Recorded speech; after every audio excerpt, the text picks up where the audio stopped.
Cabinet मंत्री कृष्ण बेदी ने भूपेंद्र हुड्डा को नेता प्रतिपक्ष बनाए जाने के सवाल पर कहा कि एक्सपायरी दवा से किसी का ट्रीटमेंट नहीं होता है। कुलदीप शर्मा तक ने कहा कि वो भागते फिर रहे। और प्रजातंत्र में सभी को अपनी बात रखने का अधिकार है। आप कॉर्नर मीटिंग करो, आप मीडिया के माध्यम से जाओ, आप जनसभाएं करो, आप अपनी बात रखो। वो रख रहा है, पर समस्या ये है कि सोनीपत में विधायक निखिल मधान और मेयर राजीव जैन ने निगम पार्षद सुरेंद्र नैयर के साथ वार्ड नंबर 2 में 1 करोड़ 38 लाख की लागत से होने वाले विकास कार्यों का शुभारंभ किया।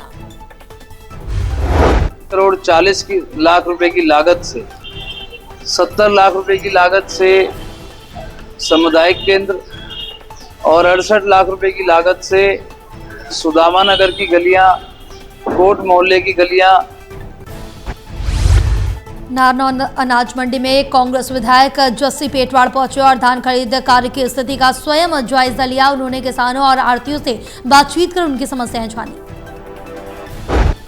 विधायक जस्सी पेटवाड़ ने कहा है कि मंडियों में किसानों को धान बेचने में भारी कठिनाइयों का सामना करना पड़ रहा है। कई मंडियों में परमल धान की खरीद शुरू नहीं हुई है।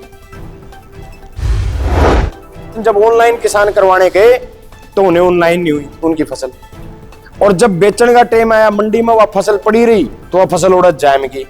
अब उसका भुगतान सरकार नहीं करेगी, क्योंकि सरकार चाहती है किसान और मजदूर बर्बाद हो जाए। और इस ऑनलाइन का नाम पे, इस पोर्टल का नाम पे जितना बड़ा धोखा किसान मजदूर के साथ।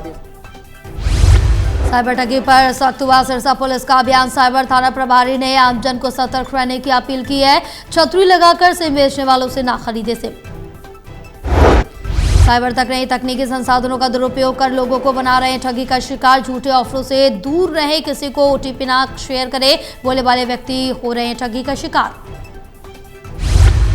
अवेयरनेस मंथ के रूप में मना रहे हैं, तो इसमें हम सब लोगों को जाके गली मोहल्लों में, स्कूलों में, कॉलेजों में जाकर जागरूक कर रहे हैं और भीड़ भाड़ वाले इलाकों में जाकर जागरूक कर रहे हैं। त्योहारी सीजन में हम लोगों को बता रहे हैं कि आप शॉपिंग करते हुए। यमुनानगर में बारिश के बाद मौसम में ऐसी करवट ली है जिससे लोगों के स्वास्थ्य पर असर पड़ रहा है। यमुनानगर जिला अस्पताल में मरीजों की संख्या बढ़ गई। Civil surgeon doctor Jitendra Singh ने कहा कि बदलते मौसम में डेंगू और मलेरिया के मरीजों में भी वृद्धि हो रही है। इसको लेकर यमुनानगर सिविल अस्पताल में डेंगू वार्ड की स्थापना की गई। के दिनों में जो एकदम थोड़ा सा ठंड का मौसम आता है, इस दौरान क्या होता है कि डेंगू के केसेस और मलेरिया के केसेस ज़्यादा बढ़ते हैं हमारे। तो उसमें हमने एक तो फीवर क्लिनिक अलग से शुरू कर दिया है यहाँ पे भी और जगाधरी में भी, और हर CSC PSC में हमने निर्देश दे दिए हैं। हरियाणा के IPS वाई पूरण कुमार द्वारा की गई आत्महत्या के मामले में कांग्रेस ने बीजेपी सरकार के खिलाफ छज्जर में खोला मोर्चा। कांग्रेसी कार्यकर्ताओं ने निकाला कैंडल मार्च। संजय यादव ने कहा कि हम IPS अफसर के परिवार को इंसाफ दिलवाने के लिए इकट्ठा हुए और हम इस आत्महत्या को हत्या मानते हैं। पसंद कर रहे हैं जो IPS है ADGP वाई पूरण कुमार, उन्होंने आत्महत्या की है। मैं इस आत्महत्या को मर्डर मानता हूं, क्योंकि उन्होंने प्रदूषण को रोकने के लिए प्रदूषण नियंत्रण बोर्ड सख्त हो गया। प्रदूषण नियंत्रण बोर्ड अब पूरी तरह एक्शन मोड में है। विभाग अब तक 100 से अधिक फैक्ट्रियों पर छापेमारी कर चुका है।